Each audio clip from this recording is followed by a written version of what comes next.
कल हम लोग रेड डाटा बुक पर चर्चा किए। रेड डाटा बुक,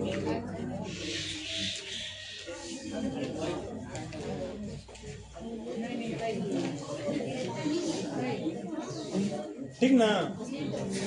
कल हम लोग रेड डाटा बुक पर चर्चा किए थे। तो सबसे पहले ये जानेंगे कि रेड डाटा बुक होता क्या है। जबकि इस पर चर्चा के दौरान मैंने बताया था आप लोगों को कि सन 1970 ईस्वी में, सन 1970 ईस्वी में बोटेनिकल सर्वे ऑफ इंडिया और वन अनुसंधान संस्थान देहरादून, इन दोनों के संयुक्त रूप से दोनों ने मिल करके और ऐसे जीवों की एक सूची बनाई जो संकटग्रस्त थे। संकटग्रस्त प्राणियों के, संकटग्रस्त जीवों की एक सूची बनाई और उसका रिपोर्ट प्रस्तुत किया। तो उसी जो रिपोर्ट को प्रस्तुत किया गया, जो सूची को प्रस्तुत किया गया, उसी का नाम रखा गया रेड डाटा। इसके माध्यम से क्या किया जाता है, रेड डाटा बुक के माध्यम से सामान्य प्रजातियों के, जो सामान्य प्रजातियां होती हैं, सामान्य प्रजातियों के विलुप्त होने का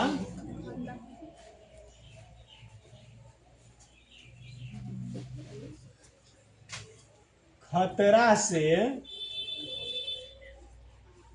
अवगत कराया जाता है। अवगत कराया जाता है का मतलब समझे। एक मतलब ये हुआ कि वैसी प्रजातियां जो विलुप्त होने के कगार पर पहुंच गई हैं, तो इसमें नाम उसका दर्ज रहेगा। और जितनी प्रजातियों का इस रेड डाटा बुक में नाम दर्ज है, समझ लो वो संकटग्रस्त प्राणी है। अब ओकर संरक्षण की जरूरत है, ओकरा पर विशेष ध्यान देने की जरूरत है, अन्यथा 2-4-5 साल के बाद ये प्रजाति हमेशा के लिए इस पृथ्वी से समाप्त हो सकता है। संकटग्रस्त प्रजातियां सर्वमान्य रूप से चिन्हित किया जाता है। इसमें संकटग्रस्त जो प्रजातियां होती है उनको पहले चिन्हित किया जाता है। विश्व स्तर पर संकटग्रस्त प्रजातियों की एक तुलनात्मक स्थिति के प्रति चेतावनी दी जाती है। स्थानीय स्तर पर संकटग्रस्त प्रजातियों की पहचान और उसके संरक्षण से संबंधित कार्यक्रम को प्रोत्साहन दिया जाता है। ये काम रेड डाटा बुक के माध्यम से किया जाता है। सबसे पहला काम क्या किया जाएगा, तो जितनी भी सामान्य प्रजातियां हैं उनके विलुप्त होने के खतरा से लोगों को अवगत कराया जाएगा कि ये प्रजातियां ऐसी है जो कुछ समय बाद इस धरती से नष्ट होने का संभावना व्यक्त किया जा रहा है। अगर ऐसी ही परिस्थितियां चलती रही तो बहुत जल्द ये प्रजातियां इस धरती से समाप्त हो जाएगी। संकटग्रस्त जो प्रजातियां होती है उन प्रजातियों को सर्वमान्य रूप से चिन्हित कर लिया जाता है। इसमें क्या किया जाता है, संकटग्रस्त प्रजातियों को चिन्हित किया जाता है। चिन्हित किया जाता है, ठीक ना। चिन्हित किया जाता है, पहचाना जाता है। और जब इनकी पहचान हो जाती है तो तुलनात्मक स्थिति से चेतावनी दी जाती है, ठीक ना। क्या किया जाता है, विश्व स्तर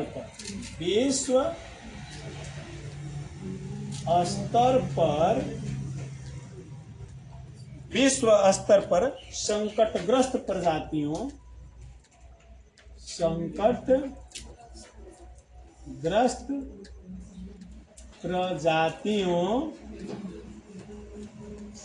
प्रजातियों की एक तुलनात्मक एक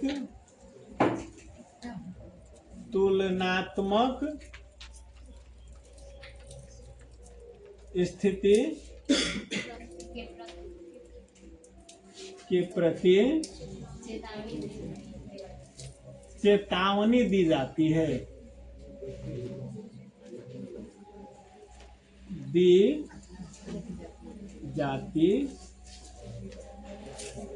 ठीक ना। चेतावनी देती है या चेतावनी दी जाती है, ठीक ना। स्थानीय स्तर पर क्या किया जाता है कि संकटग्रस्त प्रजातियों की पहचान कर लिया जाता है कि कौन कौन सी प्रजातियां संकटग्रस्त है और उनके संरक्षण से संबंधित कार्यक्रम को प्रोत्साहित किया जाता है ताकि उनका संरक्षण हो सके। कल लिखवाए थे कि रेड डाटा बुक को तैयार कब किया गया था, सन 1970 ईस्वी में, और किन किन संस्थानों के द्वारा ये काम किया गया, तो बोटेनिकल सर्वे ऑफ इंडिया और वन अनुसंधान संस्थान देहरादून के संयुक्त रूप से। अंतर्राष्ट्रीय प्राकृतिक संरक्षण एवं प्राकृतिक संसाधन संरक्षण संघ ने संकटग्रस्त प्रजातियों के संरक्षण एवं संवर्धन की दिशा में कार्य कर रही एक महत्वपूर्ण अंतर्राष्ट्रीय संस्था है। कहने का मतलब जो संकटग्रस्त प्रजातियां हैं उनके संरक्षण और संवर्धन के दिशा में काम करने के लिए एक अंतर्राष्ट्रीय संस्था है जिसका नाम है अंतर्राष्ट्रीय प्राकृतिक संरक्षण एवं प्राकृतिक संसाधन संरक्षण संघ। कहने का मतलब संकटग्रस्त प्रजातियों के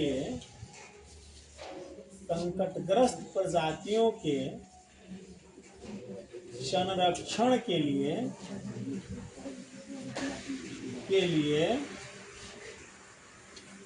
अंतर्राष्ट्रीय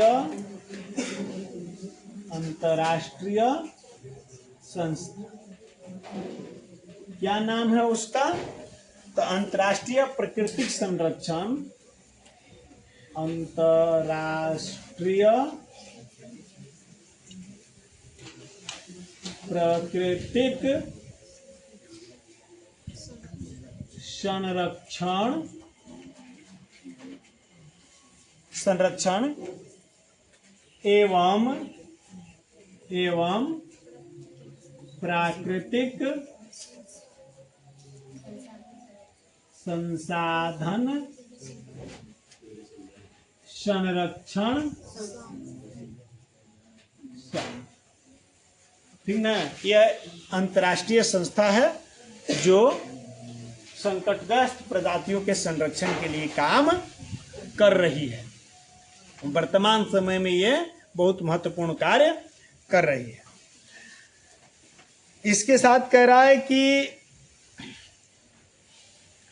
जो अंतर्राष्ट्रीय प्राकृतिक संरक्षण एवं प्राकृतिक संसाधन संरक्षण संघ है, इसको अब विश्व संरक्षण संघ भी कहा जाता है। इसको अब क्या कहा जाता है, इसको अब विश्व संरक्षण संघ के नाम से भी जाना जाता है। अब इसका नाम बदल करके क्या रख दिया गया है, विश्व संरक्षण संघ इसका नाम रख दिया गया। इस संस्था ने विभिन्न प्रकार के पौधों और प्रजातियों के प्राणियों के जातियों को चिन्हित कर निम्नलिखित श्रेणियों में विभाजित किया है। अब इस संरक्षण के लिए क्या किया, पहले अध्ययन किया और एक सर्वे किया, और सर्वे करके जितने भी संकटग्रस्त प्रजातियां थी, चाहे प्राणियों की या वनस्पतियों, उन सबको इकट्ठा किया और इकट्ठा करके उन्हें चिन्हित किया, और चिन्हित करने के बाद उसे अलग अलग श्रेणी में बांटा। मैंने कहने का मतलब संकटग्रस्त प्रजाति तो बुझा गया, लेकिन कुछ ऐसा नहीं रहता है कि एकदम लास्ट पोजीशन पर है, अब वो खत्म होने वाला, कुछ ऐसा है कि अभी कुछ दिन चलेगा ना, होता है। जैसे एक साधारण सी शरीर में बीमारी हो गई, किसी को मान लो बुखारे हो गया, तो किसी का बुखार ये होता है कि अभी हल्का फुल्का बुखार, और कोई के बुखार ऐसा होता है कि वो लास्टो पोजीशन में, तब दोनों खाती एक तरह का उपाय करिएगा तो काम चल जाएगा, दोनों के लिए अलग अलग कार्य होगा। तो इसीलिए संकटग्रस्त प्रजातियों को पहचान करके चिन्हित करके उनका पहले इन्होंने श्रेणी तय किया कि कौना श्रेणी में, ठीक ना। तो इस संस्था ने क्या किया, ये जो विश्व संरक्षण संघ है, इस संस्था ने क्या किया, विभिन्न प्रकार के पौधों और प्राणियों के जातियों को चिन्हित कर उनको अलग श्रेणियों में विभाजित किया। इस संस्था ने विभिन्न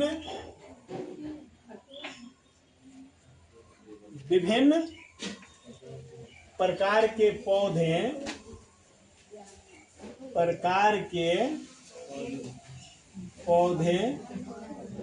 एवं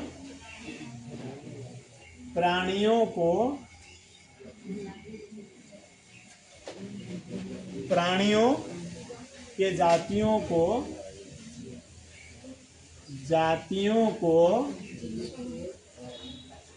चिन्हित कर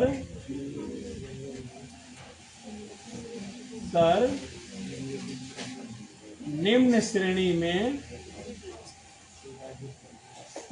में विभाजित किया। माने निम्न वर्गों में बांटे, ये अलग अलग वर्गों में पहले इसको बांटा गया। इसमें पहला रखा सामान्य जातियां, एक नंबर पर रखा गया सामान्य जातियां। नामे से बुझा जा रहा है, क्या बुझा जा रहा है, सामान्य जातियां नाम का बता रहा है, एक कोनो तरह के दिक्कत नहीं है। ये वैसी जातियां हैं जिनकी संख्या जीवित रहने के लिए सामान्य मानी जाती है। इनकी संख्या क्या है, जीवित रहने के लिए सामान्य है, एक कोनो दिक्कत नहीं है।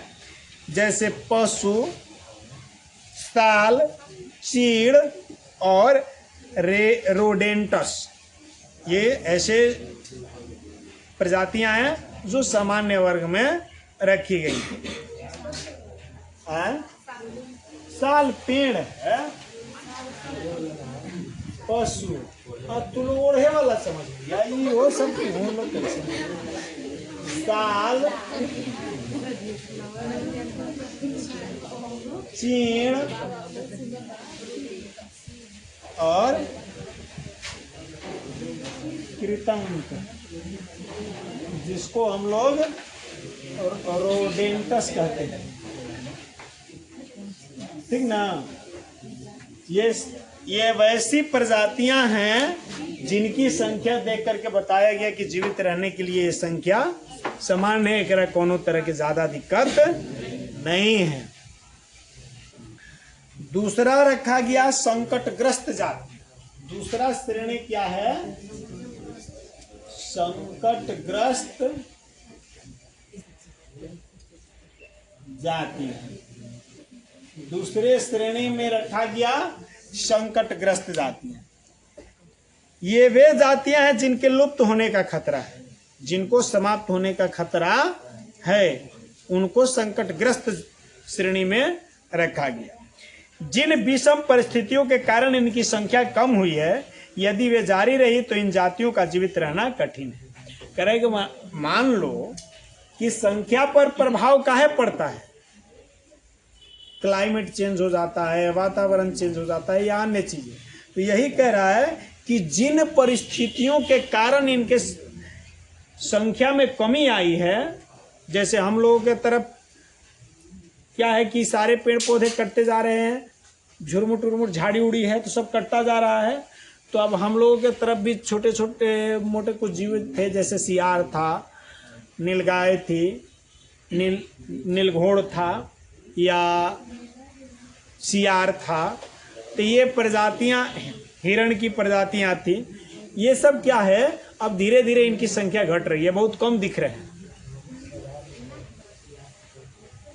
नहीं तो सियार तो ऐसा होता था ना, कि शाम को बोलना शुरू करता था तो आधा घंटा कुछ सुनाई नहीं देता था, थोड़ा बहुत। तो कहने का मतलब इनकी संख्या घट रही है। तो जिन परिस्थितियों के कारण इनकी संख्या घट रही है, अगर वही परिस्थितियां अभी भी चलती रही तो एक दिन इनकी संख्या समाप्त हो सकती है। इसमें काला हिरण, मगरमच्छ, देखो इसमें कौन कौन से प्राणी आएंगे? काला हिरण, मगरमच्छ। ये जो काला हिरण के नाम पढ़ रहे हो ना, यही काला हिरण है। कल जो आप लोग बिश्नोई गांव पढ़े थे, बिश्नोई समाज इस काला हिरण की पूजा करते हैं। हाँ, यही कारण है कि जो लॉरेंस बिश्नोई वाला घटना घटित हुआ था, उजागर हुआ था मामला सलमान खान को लेकर के, वो इन्हीं सभी बातों के लेकर के।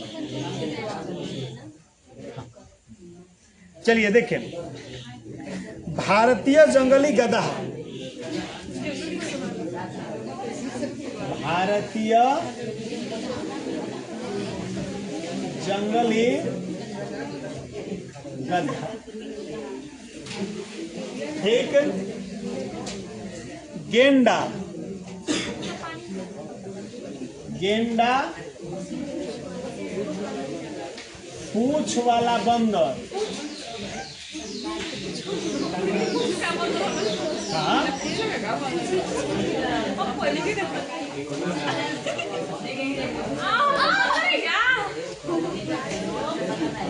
शंघाई,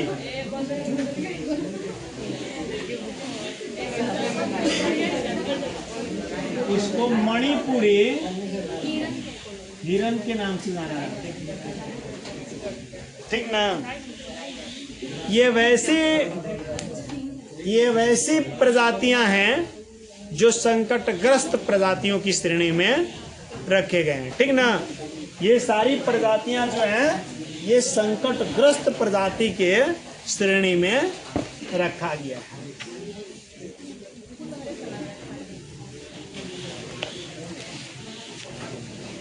इसके बाद सुभेद्य जातियां तीसरा नंबर पर आता है।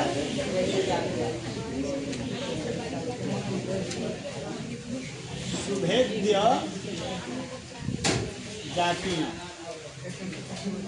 अब ये श्रेणी देखो जो है ना, टोटल 6 श्रेणी में बांटा गया है। सुभेद्य जातियां जो है, इनके अंतर्गत ऐसी जातियों को रखा गया है जिनकी संख्या घट रही है, संख्या घट रही है। यह वैसी जातियां जिन पर अगर ध्यान नहीं दिया गया तो यह संकटग्रस्त जातियों की श्रेणी में आ सकते हैं। अभी संकटग्रस्त जाति की श्रेणी में है नहीं, संख्या ठीक ठाक है लेकिन संख्या लगातार घट रही है। ध्यान नहीं दिया तो यह संकटग्रस्त श्रेणी में आ जाएंगे। इसमें आते हैं नीली भेड़, एशियाई हाथी, नीली भेड़, एशियाई हाथी, ठीक ना। गंगा की डॉल्फिन, गंगा की डॉल्फिन बहुत ही बुद्धिमान मछली है डॉल्फिन। ऐसे जाइएगा गंगा में, अरे पटना के पास भी इनकी संख्या काफी अच्छी खासी है। इस कह रहा है इसके बाद दुर्लभ जातियां, चौथा श्रेणी क्या बनाया गया? दुर्लभ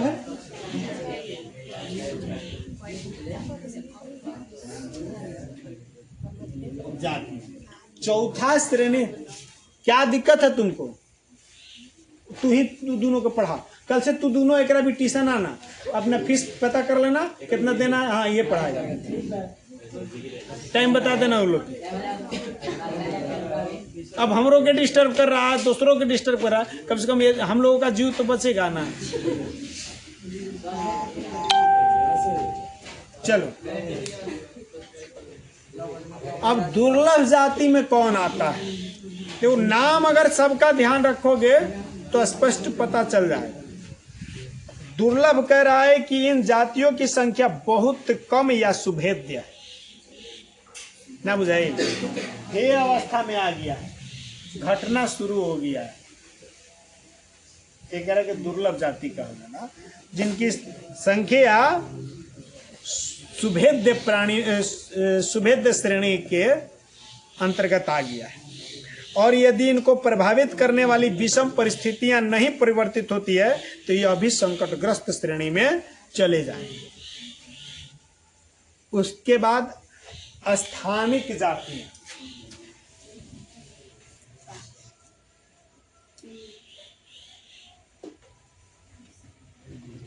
स्थानिक जाति नाम खाली ध्यान में रखना है। अब देखो ये स्थानिक कह दिया, ये वे जातियां हैं जो इनके रहने के आवासों को खोज करने पर अनुपस्थित प्राकृतिक या भौगोलिक सीमाओं से अलग विशेष क्षेत्र में पाई जाने वाली जातियां। यानी कहने का मतलब इस सगरों नहीं मिलेगी, कुछ विशेष क्षेत्र में उनका निवास स्थल है, वही रहेगा, तो वही का स्थानीय हो गया। इसीलिए इसका नाम स्थानिक जातियां रखी। जैसे अंडमानी टील, अब वो खाली अंडमाने में मिलेगा, आप दूसरा जगह खोजिएगा तो ना मिलेगा। निकोबारी कबूतर, खाली निकोबारे में कबूतर वो मिलेगा। हमने इतने कबूतर है लेकिन वो वाला कबूतर नहीं है। अंडमानी जंगली सुअर और अरुणाचल के मिथु, ये 4 को इस वर्ग में आते हैं। अंडमानी टील, अंडमानी टील और कबूतर। अंडमानी टील और अंडमानी कबूतर स्थानीय हो गया। निकोबारी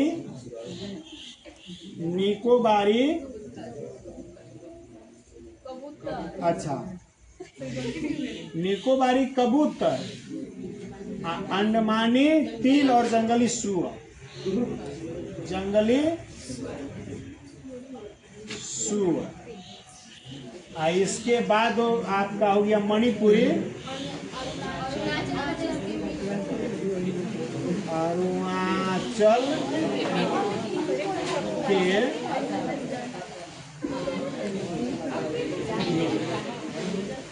ठीक ना। ये कैसी प्रजातियां हैं? स्थानिक श्रेणियों में रखी जाती है। और अंत में है लुप्त जातियां। अगला श्रेणी क्या बनाया गया? लुप्त जातियां। अब देखो ये नाम में बता दिया, लुप्त जाति। कह रहा है कि ये वैसी प्रजातियां हैं जिनके रहने के आवासों पर जाकर पता लगाया गया, खोजा गया तो ये अनुपस्थित पाएगा, यानी वहां पर थे नहीं। इसका मतलब ये उम्मीद लगाया गया कि समाप्त हो गए, घूमने कहीं गए हैं, समाप्त हो गए। ये उपजातियां स्थानीय क्षेत्र, प्रदेश, देश, महाद्वीप या पूरी पृथ्वी से लुप्त हो गई। एशियाई चीता और गुलाबी सर वाली बत्तख एवं डोडो पक्षी इसके अच्छे उदाहरण हैं। क्या क्या? पहला एशियाई चीता, एशियाई चीता,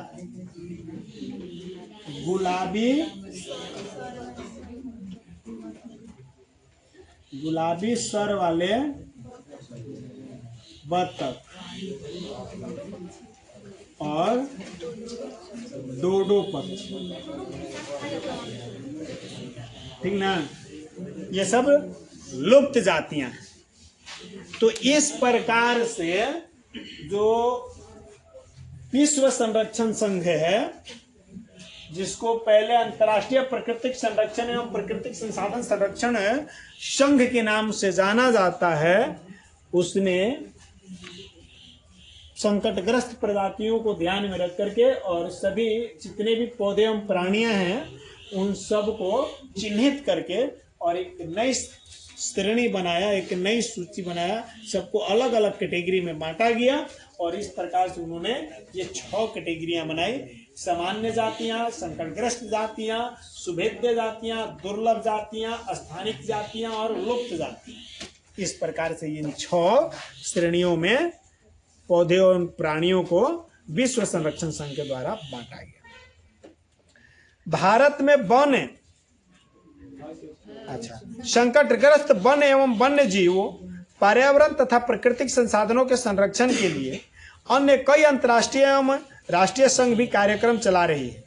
इनमें World Wild Fund for Nature विशेष रूप से महत्वपूर्ण है।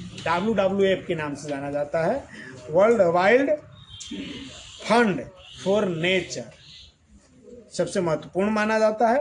भारत में वन एवं पर्यावरण मंत्रालय द्वारा वन एवं वन्य जीवों के संरक्षण के लिए भी कई प्रकार के कार्यक्रम चलाए जा रहे हैं। वन जीवों को उनके प्राकृतिक आवास में संरक्षित करने का प्रयास सफल रहा।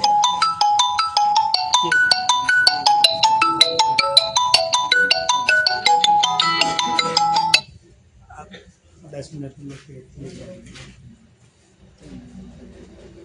थोड़ा सा सुन लो। अब यहाँ पर 2 चीजों को केवल जान लेना है हम लोगों को।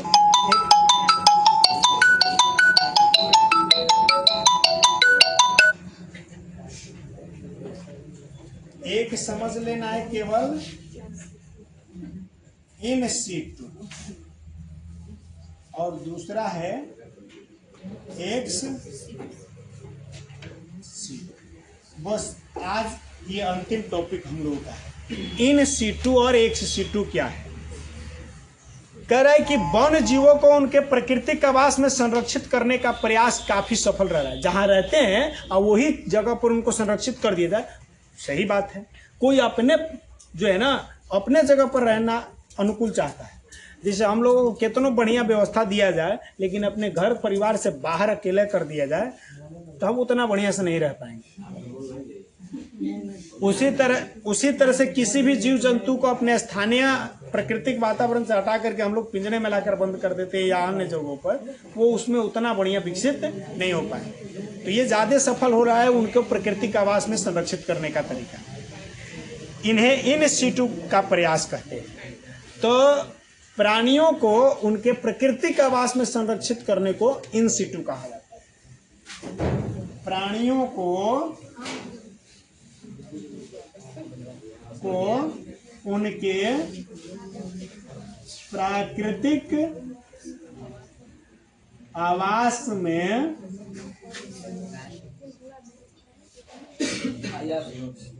संरक्षित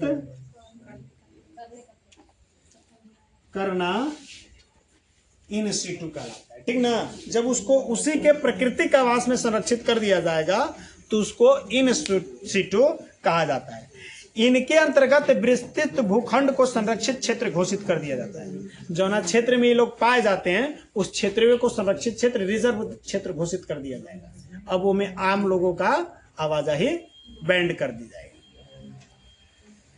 इसी प्रकार इन्हें संकट से बचाने के लिए कृत्रिम आवासीय संरक्षण का विकास किया जाता है। अब जब देखो प्राकृतिक आवास में संरक्षित किया गया तो ये इन सीटू कहा। इनके संरक्षण के लिए कृत्रिम आवास में ले जाना। ठीक ना? अब इनको प्राकृतिक आवास से हटा करके इनको कृत्रिम आवास में ले जा करके रख दिया गया। ठीक ना? जैसे चिड़ियाघर में रख दिया गया तो इसको एक्स सीटू के नाम से जाना जाता है। एक्स सीटू के प्रयास से जिन प्राणियों को विलुप्त होने का खतरा है उन्हें संग्रहित किया जाता है। वन प्राणियों के संरक्षण के लिए संरक्षित क्षेत्र में राष्ट्रीय उद्यान, विहार या अभयारण्य तथा जैव मंडल सम्मिलित किया जाता है। ठीक ना? जितने भी वन्य प्राणी हैं उनके संरक्षण के लिए क्या किया जाता है, संरक्षित क्षेत्र घोषित किया जाता है। 3 प्रकार के राष्ट्रीय उद्यान घोषित किया जाता है, विहार या अभ्यारण्य घोषित किया जाता है, या जैव मंडल सम्मिलित क्षेत्र घोषित किया जाता है। तो इस पर चर्चा अब हम लोग कल करेंगे, आज इतना ही रहता है।